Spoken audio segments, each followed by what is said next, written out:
I did this hike at the end of April going into May, and it was the perfect timing for dryness, beauty, things being open, and no bugs. I arrived at Portree, the major city in the Isle of Skye. I grabbed a gas canister at a place called Inside Out. This first day was more like a half day. I hiked about 10 miles, but once again, I started super late at 4 o'clock. I made it past the hotel where I hoped to get dinner, but they were a little snooty and it was a little late, so I just grabbed a beer and then shoved off. I found my spot to tent camp just outside up the hill from the hotel once it got a little quieter and back on trail. Day 2 was huge. I did 24 miles, which is very fun. And this was a big day because I had elevation gain with the mileage across the entire ridge and Old Man Store, and I didn't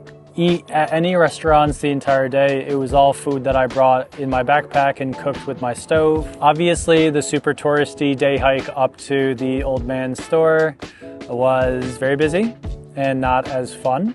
So I kind of just breezed on through there. And then past that and back up on the smaller ridge on the other side, I found absolute isolation and a wonderful spot to pitch my tent up on the ridge to get sunset, sunrise, really good visibility, just beautiful place. But after a day and a half of just backpacking meals and snacks, I was really gung-ho to get that English breakfast or Scottish breakfast. I crushed some road walk, which isn't ideal, but whatever. Got me between the two beautiful sections of the trail.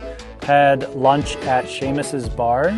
Super touristy, right near the bridge, and then just breezed through the mountains and found a really nice, super isolated spot to pitch my tent on a beach. Day 4, my final day, was about 19 miles, and I don't know, I did the math, it adds up to about 80 miles in total, which is a pretty good hike, especially for like 3.5 days. I was really moving, a lot of flat sections, a lot of, road walk, but it was fun. The highlight of the day was reaching it to Urgel, and a new Cafe Urgel, and a husband and wife team made me breakfast and chatted with me over coffee. It was super funny to interact with them and see them. Got to chat with some other hikers who were just kind of figuring out their way down near a takeout place where I had a hamburger. And then I actually decided to do an alternate escape just to shorten the length of the last day just by a little bit, just because I felt like I had enough footage, I'd had a fun time, I just wanted to get out to Broadford and end the hike.